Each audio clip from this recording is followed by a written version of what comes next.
Hi, and welcome all to another edition of SIGG'S on the 8th Grade Center on Demand Network, where it's all academic all the time.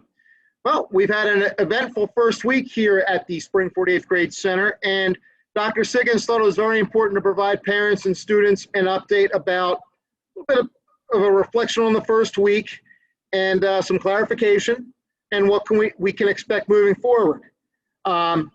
So again, we ask that you watch this video in its entirety, and we hope you find it informative. So with that being said, Dr. SIGG'S, how you doing? Doing great. Good morning. How are you? Good, good. We've had a really eventful first week of school.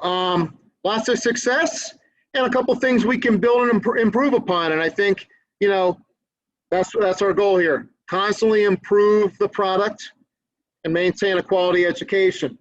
So with that being said, Dr. SIGG'S, would you like to talk to the parents a little bit about the first week of school? Absolutely. Probably I'd like to start a little bit before that, because we had our student material distribution the week prior to the start of school, and parents and students that came in. I mean, really, I have to tell you, I've been doing this job at Springford for 18, 19 years. I cannot tell you how overall how nice everybody was. Everybody was extremely supportive and appreciative, and I have to tell you what, that means a lot right now, getting into the start of a school year that is, you know, hey, it's going to be a challenge for everybody, okay? But to have that first interaction with people, to me, was awesome. So thank you, and quite frankly, we hope that it continues. We're going to try to do our part to make sure that it does, but we do appreciate meeting people and that positive feel that we had. I don't know were you there at all during that first? No, but the feedback I received was parents and students, it was well organized, well thought out and planned. Parents and kids were in and out of there. It was very easy and convenient, and you know, and it was really great to see everybody cooperate. It really was a nice start to the school year. So it was great to see kids back again, even if it was for like 5 minutes. It was nice it was just a very well run activity. Yep. I've been speaking with our staff members and our librarian, and we did get our mathematics books in at the end of the last week. So we're looking at setting up an additional student pickup day. Okay, so we're going to be organizing that, and more information will be coming out soon. So be aware of that coming down the road. And Dr. SIGG'S, to clarify, is that for course 3 math and algebra and geometry, or just which math is that? For our course 3 math, that is our regular 8th grade math students. They have a consumable workbook that they use, which means it's their book that they'll be using. They can write in it, they can do whatever. We get those every year, so that will be available for students. Like I said, we got to just kind of coordinate the distribution of that, along with potentially having students sign some library books out, and any other teachers that want to provide additional materials. We're gonna get that all together and then set something up again in about the end of the week, next week, probably next Great. week sometime. Okay. Excellent. More information to follow on that. Okay, great. And the big change in this district that I know we're going to be talking about a lot, and it's been a change for all of us, teachers, staff, families, Canvas. It's been quite an adventure these first 2 weeks with Canvas. You know, you've mentioned there's 2 phases to this Canvas implementation. Would you like to speak about those 2 phases, Dr. SIGG'S? Sure. So basically, the first phase of implementation was the fact that teachers had to get trained on how to actually create their course and put all that information in their virtual classroom. And, you know, there was a lot of different trainings that they had to do. There was a lot of it was done online. So, you know, going back and forth with that was a challenge. I will tell you this. As I go through and look at our staff members' pages, they look really very good. And I will say this to you, you know, anybody that works, you know, for a living, you understand that when something new is thrown out, you have the spectrum of where people fit in on that, right? So you're gonna have some people that just, you know, automatically, this is right up their wheelhouse. So they're gonna pick that up instantaneously and do really well. And then you're gonna have other people that are gonna be at the other end, they're gonna be working towards that. And so we're no different than that. But I will say this to you, what I've seen through, you know, our staff members' pages and their virtual classrooms has been pretty good. The second phase of the implementation of Canvas really took place on the first day of school. So the teachers had to put their virtual classroom together. And now what they had to do is, without any practice before, any experience before, how does this all work with students and parents? And now you're going back and forth with posting things and notifications, and then all of a sudden you get that big to-do list that comes on the side for a student to see, and teachers see certain things a certain way, and families and students see it different. And so we understand all those things are happening, and I think that was a challenge for us and will continue to be a challenge. And I will say this to you, I've received some emails and some communication with some parents, and we do have some parents in the building right now whose kids go here. So they're able to offer us some suggestions about, really what a parent and what a student sees through Canvas. And we're having those conversations about what we could do to become a little bit more uniform and tighten some things up so it's not as confusing for students and families. Have you found that to be the case? Well, yeah, and just, since the district decided to implement something this massive in a short amount of time, teachers have done a really nice job trying to adapt. But, from my perspective, as a teacher with students, sometimes you think something works and all of a sudden it's gone. I mean, there's already been 2 instances this week where, things were posted and archived and now they're gone. And so, it's a good learning experience. We continue to bite through it. I've had to be flexible with things being turned in because of that. But I think, though, as time goes on and more time is given for people to be able to implement something carefully and appropriately, I think over time we'll get used to it. But, the key thing is instruction and instruction on Zoom. So that's the most important thing. But I can assure you that us teachers are working through the Canvas issues, and we want what's best for the kids. And sometimes things don't work out well, but you know what? It's a challenge in life, and, life's full of challenges and we have to adapt. So we're doing our best to adapt to it. Okay, and that's true, and I appreciate you saying that. It has been difficult, but we do have some really good people here that are going to work hard to make it work for kids, and everybody's going to be flexible. Teachers got to be flexible, families got to be flexible. We all got to work together on this. Absolutely. That's something that I've seen, and we will continue to see. So that's key. I do want to talk about a couple of other items here related to Canvas, just to kind of hopefully clarify certain things for parents and students. Okay. With Canvas, the administrators in the building are provided certain access to reports that we can run. Okay, one of the key ones here is an attendance report. Okay, and so basically what will happen is this: I literally can, the next morning when I come into school, we're always like a day behind, because what I think parents need to understand is this: that Canvas, their normal school day is from 12 midnight to 11:59. It's a whole 24-hour period. It's not just, when we have our bell schedule, it's the whole day. Okay. So the next morning when we come into school, we always run the previous day's attendance report. I can do that. So can Dr. Reinheimer. And that attendance report will basically say, here's when a child entered and exited each class period of the day. And this is how much time they spent in the class period. Okay, so it literally will say, Mr. Parcia, Alex Parcia or Joe Parcia entered the classroom at 8:55 and exited at 9:02, was in there for 7 minutes. So it tracks everything. Everything. So it tracks whenever, and one of the things that, even if a kid, let's say a kid missed their class, or they had a dentist appointment. And that happens, right? That's how it goes. Yeah. And so I'm going to miss first period because I have a dentist appointment. It'll still show that the student accessed it at 4 o'clock from 4 to 4:30 and first period, and did their work that they had missed earlier on. And those kids will still be counted as present. Okay. So kids have really, while we want them to follow the bell schedule that we've established, while we want them to do that, that's important to develop that habit, because they are coming back to school, right? They are coming back to school.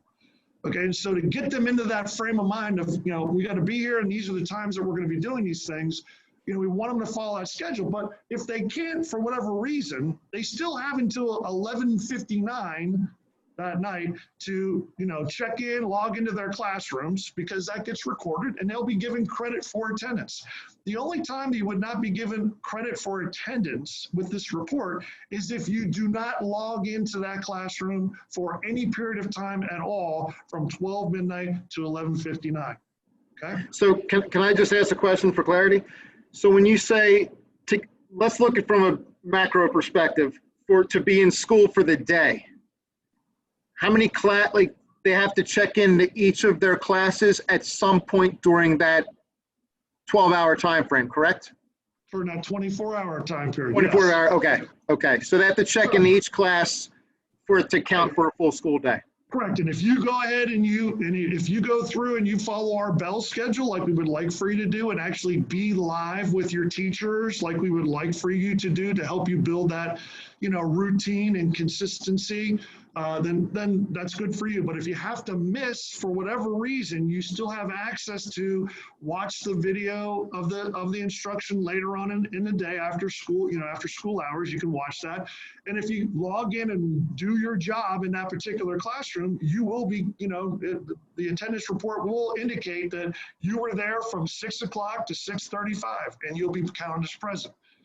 Okay. If you do not access that class at all, the attendance report during that 24-hour period, okay, you'll be shown as no activity for that class period. That's when we know you didn't log in, you didn't leave, you didn't do anything. Okay. And just like we were in school, the way we would set this up for, Skyward in school is that if you missed 1 or 2 periods, you're not going to be marked absent for the day. If you miss 3 periods, there's no activity, okay? You miss 3, that would be a half a day. And if you miss 4 or more, that would be a full day of absence. And that gets recorded in Skyward. So I run the report in the morning. Dr. Reinheimer runs a report in the morning. We clean that report up. We hand it over to our attendance secretary. And then she goes through and then, just kind of starts cleaning it up even further, and then takes that information and puts that into Skyward right now for us and for our teachers, okay? So that's attendance. Attendance is done by the report, okay? We also are doing something new this year, okay? And, to me, I'm going to just be honest with you. This year is so different than how we closed out last year. And I'm going to explain it to you in this fashion.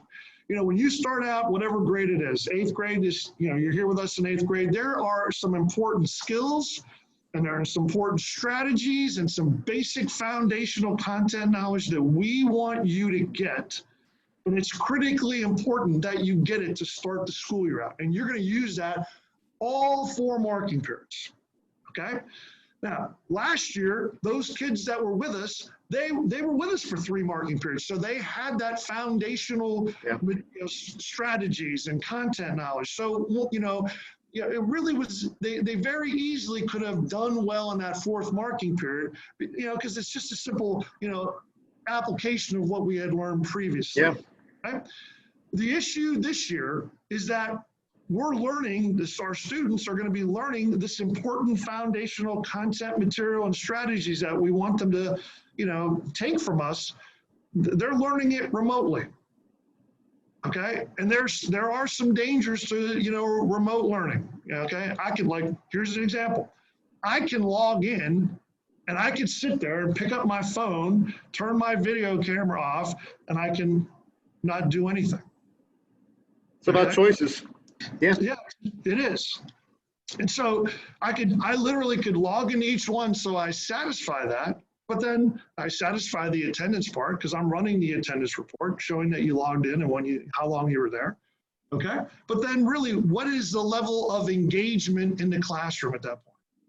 What is the student doing? Are they going to the Zoom meeting? Are they interacting with the teacher? Are they asking for extra help if they need it? Because the issue is that, like I said, we're going to be coming back to school at some point in time. Okay? And when we come back to school, we're not going to say, hey, welcome back. This is the first day of 8th grade again. And everything that we've done in that first marking period is irrelevant. And we're going to start over again. We're going to move forward. And that's why this information right now that all of our students are learning is really important. So what we do is this. We said, what's it, and Pennsylvania Department of Ed wants us to do this, right? Yeah. They're A lot of saying, this is, a lot of what we're talking about, the attendance and this exit ticket you're going to talk about is a state mandate trying to fulfill state requirements. Yeah. Yeah, they just don't want kids attending school, right? Yeah. They want kids to be participating in school. And what I'm saying to all of you is that at this time, this is really important in the first marking period, because a lot of stuff that they're going to learn right now is going to be used throughout. And if they get that under control right now, they're going to be set for the rest of the year. And we just kind of build on that. But if they don't get this under control now, they're going to struggle. They're going to struggle. And so to try to help them out, to help our students out, to understand, they have a role and they have a responsibility to be a part of this. We want them to do what we do anyways when they're in the building, because there are a lot of what we call formative assessments that teachers can use. They can do, all kinds of different activities that will give teachers an idea of where they are, where they stand. There are a lot of them that are not easily done, though, online. One of the things that we thought would be the easiest one, because I'm a simple type of person here, is let's ask them one question that they're required to respond to about the material that was covered in that lesson for that day.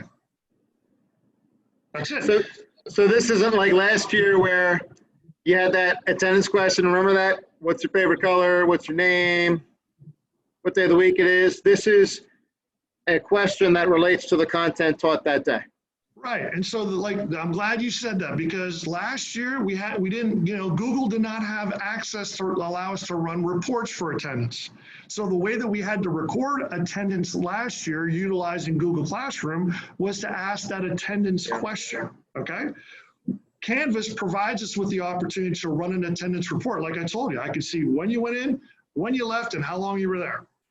Okay, so attendance is taken that way. What I want to make sure that we're doing right now, and what the state wants to make sure, and I think anybody with common sense says, we want to make sure that our kids are involved in what they're learning right now, because they're going to need that when they come back into school. Okay, and according to what you're seeing right now, information from our school board, they're looking at end of the first marking period, start of the second. That's the goal, and so. We want to make sure kids are ready to go. And it's not a punishment. It is literally here's a question to see if you were paying attention. Now, I had some parents ask me some questions, which I thought was awesome, and I appreciate that, right? And normally, the question came from the parents saying, well, my child knows about exit tickets because they've done those in 6th and 7th grade, so they understand what that is, but they normally have to do that at the end of the class period. Right? Yeah. So sometimes they were kind of rushing through that. Okay. Well, the interesting thing about being in this particular platform, virtual platform, is this. They literally, you participate in a class and you have to do an exit ticket, right? A 1-point question about lunch, 1-point quiz, 1-point homework, whatever you want to call it. You got to do it. You don't have to do it right after that class period. When do you have to have it done, Mr. Parcia? When do you think? 11:59 p.m. There you go, 11:59 p.m. because that's when it closes. Think about that. You literally, as a student, you could sit there and go through the entire lesson, okay? And then, maybe I don't want to answer it right now. No problem. Yeah. Not a problem at all. I could literally go back out at 6 o'clock at night and I could watch as many videos from instructional videos from all my classes just to make sure I know it, and then answer the question at that point. So as long as it's answered by 11:59, you're set. So it sounds like it fulfills a state requirement. It provides a little bit of accountability, but it also provides the family and the student a little bit of flexibility to it. So it seems like, given the climate, given the situation we're in, it's a fair and flexible measure of progress for students. Correct. Yeah, I mean, I would agree. Really what it boils down to, because we want to make sure that, you know how this goes, and I have no problems saying this to parents. If you made it an option, would they do it? More than likely not. Right. Okay. And so therefore, what we want to do is, hey, look, at one point, we want to make sure you're focused on, answering that question for that particular point. Okay. Once again, not a punishment. We're just trying to engender that concept of getting involved, engaging with the class, engaging with the material. And it's just another way of us, staff, Administration trying to adapt as best we can to these changing times. Again, we're learning as we're going on. We're trying to adapt, and we're asking families and students to be with us through all this adapting. I mean, that's what it's all about. So That's trying right. to put out a good product.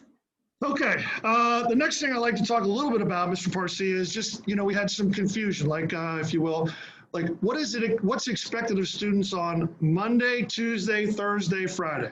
And what's expected of students on those days is this. Once again, we really would want them to follow the bell schedule that's been provided.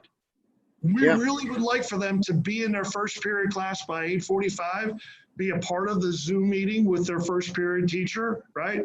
And really the way the teachers are looking at what they're going to be doing during that class period is saying, okay, I'm going to talk to you for no more than 25 minutes in a lesson. And at that point, some people might go a little longer. I would hope they wouldn't, but 25 minutes to me would be the tops.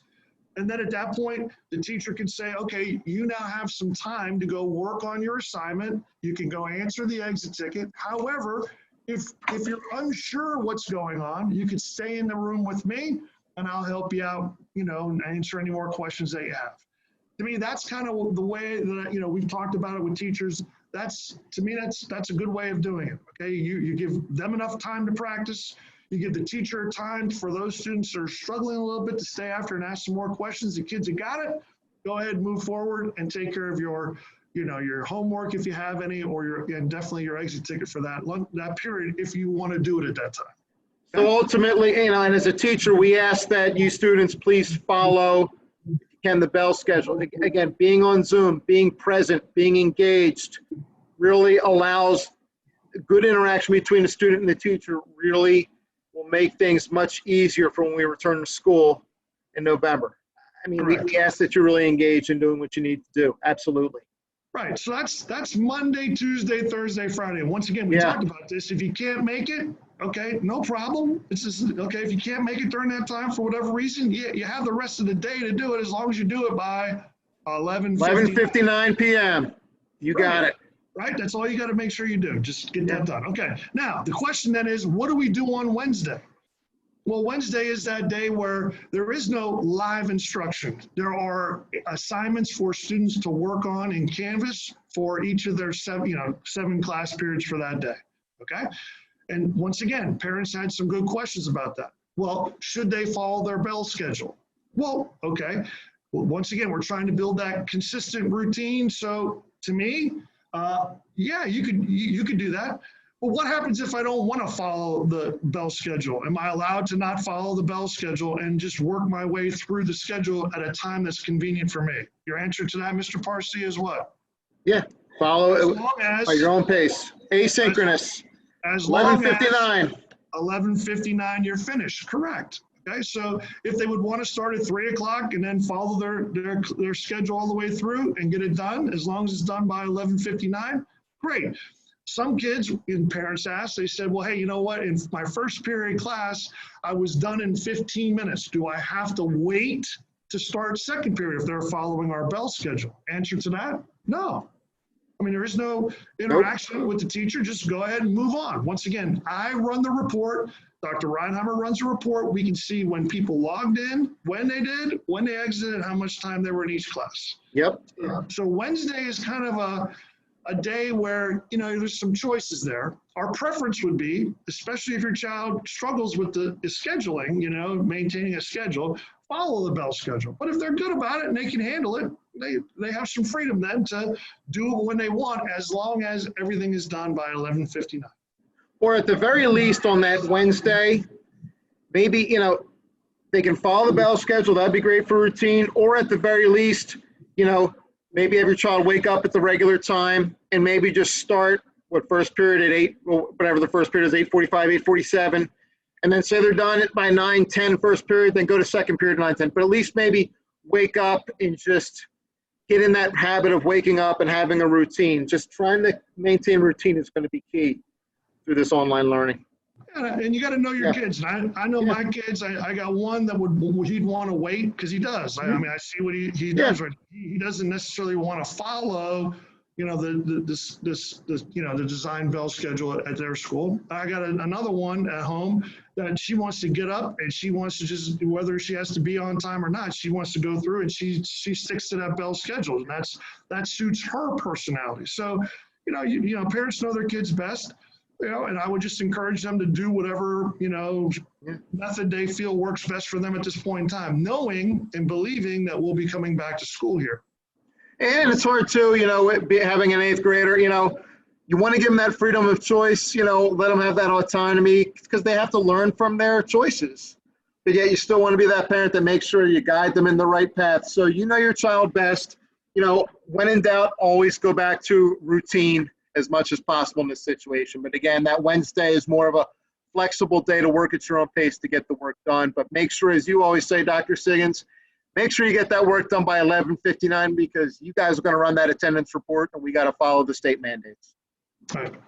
That kind of closes the school day for, grading as well too. So you got to make sure it's done by 11:59. So that's stuff. All right. Two more things here, Mr. Parsi. I do want to talk a little bit about Zoom, the use of Zoom with some live instruction. Okay. I do want to indicate that the first couple, 2-3 days went pretty well. I will tell you that towards the end of the week, hey, I get it. It's an interesting challenge to try to sneak into somebody's classroom and cause some problems. Okay.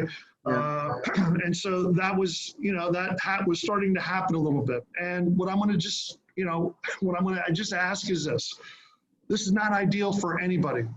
Okay. No.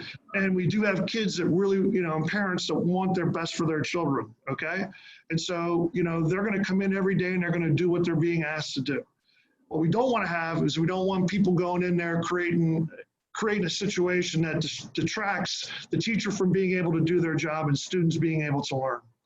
Okay. And so I understand it's funny. I understand people want to try to be cool and funny but what we started to see towards the end of the week were people coming in and they were putting inappropriate names on their on their identification, had pictures that were inappropriate on there. We had people that were using other people's names coming in, and then they would cause a little bit of commotion. So if you could, we're going to try to solve some of those. The hard part for us, I think, as teachers, and even myself, like we never worked with these students before, so we really don't even know what they look like. So that's hard. That's the hard part. So we're counting on them, and we're hopefully in some ways counting on you to help us out with that. So if you could, what we're the way we're kind of moving forward with this is the following. In order for a teacher to admit a student into the Zoom room, they have to have their first name and last name. No nicknames, no crazy stuff.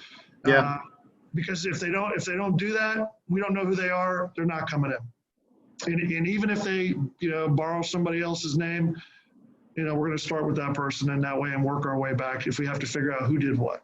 Okay. So really it's cooperation here. We've asked about that before. We would really ask that students and parents talk to your kids about that, and that will be beneficial. This is not ideal. We want to be able to do it. And so if you could help us out with that, we'd appreciate it. I also, a number of teachers have asked this for me to talk about it. And I understand that, in the online environment, people may not want to have their child have their video up so that people can see them. Okay. I get that. I totally understand. We can't make them put it on. It's encouraged, but we can't make them.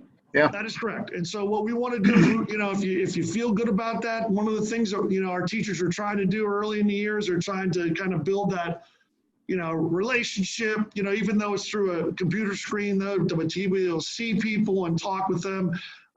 It is hard. I'm not going to lie to you because I've walked into rooms, as the teachers are doing it, and, for them to have 25 blank screens with just names on there, it is hard, for them to do their job because they're not able to get that feedback that you can see through people's expressions and then questions and so forth. So if you're okay with your child, making their video available and they're okay with that, I would just, I think it would be a good idea. From a teacher's point of view, have you had that issue with your classes? Again, I'm just focusing on what I can control, and I can control trying my best to teach a lesson as engaging as possible, and I've had some fun with that.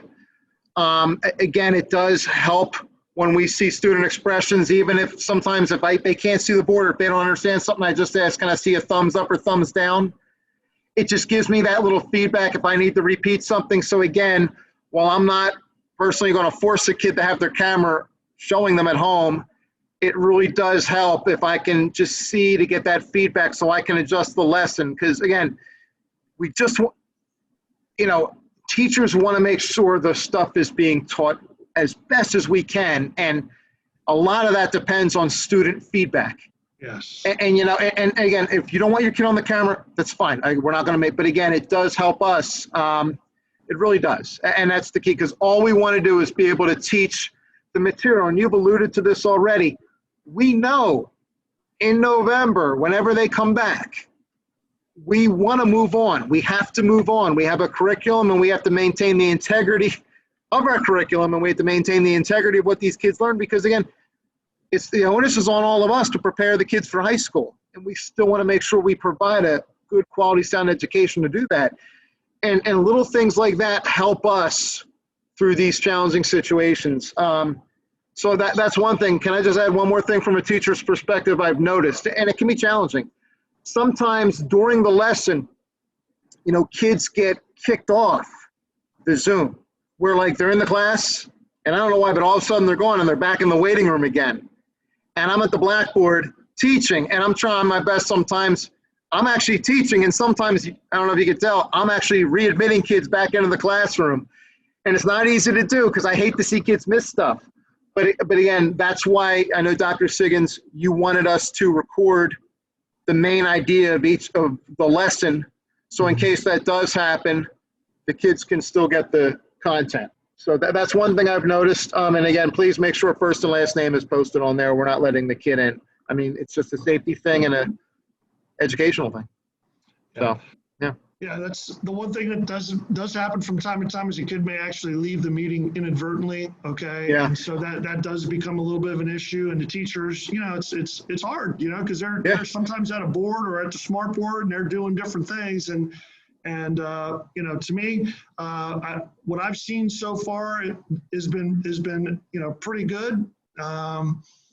What I would encourage kids to do is if you miss part of it or you miss, the live instructional piece, make sure that, you go ahead and watch that video later on in the day. It's all there for you. I mean, to me, while this is not ideal, all the resources are available for you if you want to go ahead and make sure you pursue it. And if after you pursue it, and you don't still feel good about it, send your teacher an email and you can deal with the office hours in the morning from 8 to 8:30, and they're there to help you out. I mean, that's really how this goes. A lot of the onus right now, we do talk about this in 8th grade, is accepting the academic responsibility. You are going to be a high schooler. That's next year. And in many ways, this is unfortunate, but it's a good situation for you to kind of start to develop those skills. Advocate for yourself, communicate with the teacher, let them know what you need if you're not getting what you need to try to help you out. But ultimately, you as the student have a big role to play in what's going on right now. Okay. Absolutely. You got to do your part. All right. And it's funny. Can I just say, it's funny you say that. A lot of the times you hear from kids going to high school, the teacher expects us to do more, meaning, teach it. They will help you, but they want you to figure it out. They want you to find the resources. They want you to be accountable. So in some ways, while this isn't an optimal situation, teaching online, there's always a silver lining to something. I think that if the kids and the families continue to try to do what the teachers ask, and I understand there's going to be pitfalls here and there. If we continue to persevere and adapt and do what we're told and try our best, I think this could pay dividends down the road in terms of resiliency, being able to adapt, being able to self-advocate, for their learning. So I'm hoping there's a silver lining to this. And I really think with resiliency, I think there can be. Yeah. Okay.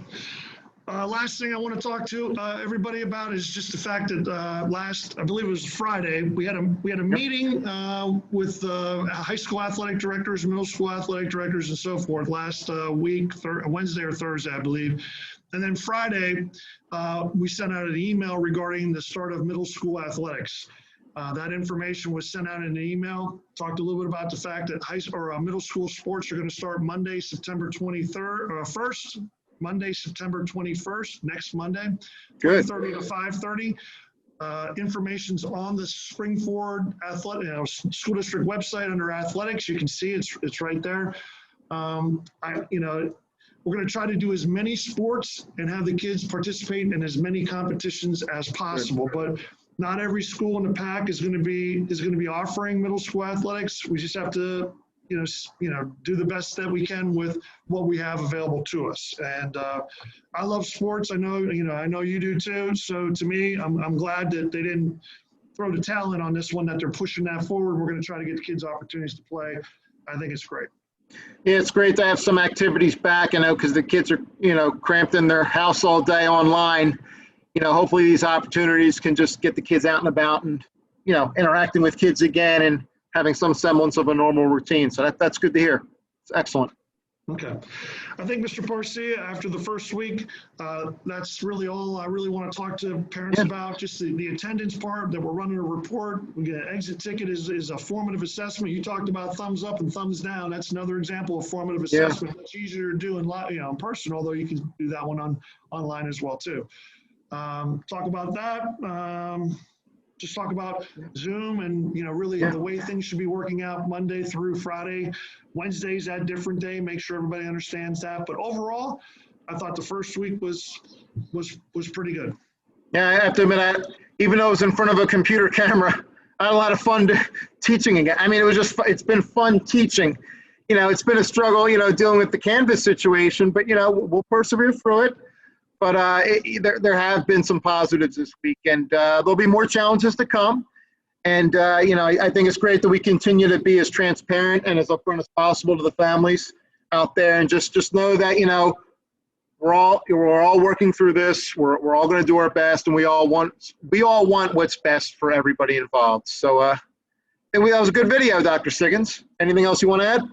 I think for right now we're good. Just parents should be looking out for another correspondence about a second student material distribution night where we have other things that they come and pick up. Awesome. All right. They'll be coming down the road. Coming down the road. There we go. All right. So that being said, that'll be it for this week's edition of SIGG'S On. We'll continue to inform parents out there of what's going on, just so we can all work together to make sure we provide the best possible education we can for the kids. So that being said, that'll be it on the Springford 8th Grade Center on Demand Network, where it's all academic all the time. Thank you very much for your cooperation, and you'll hear from us very soon. Thank you.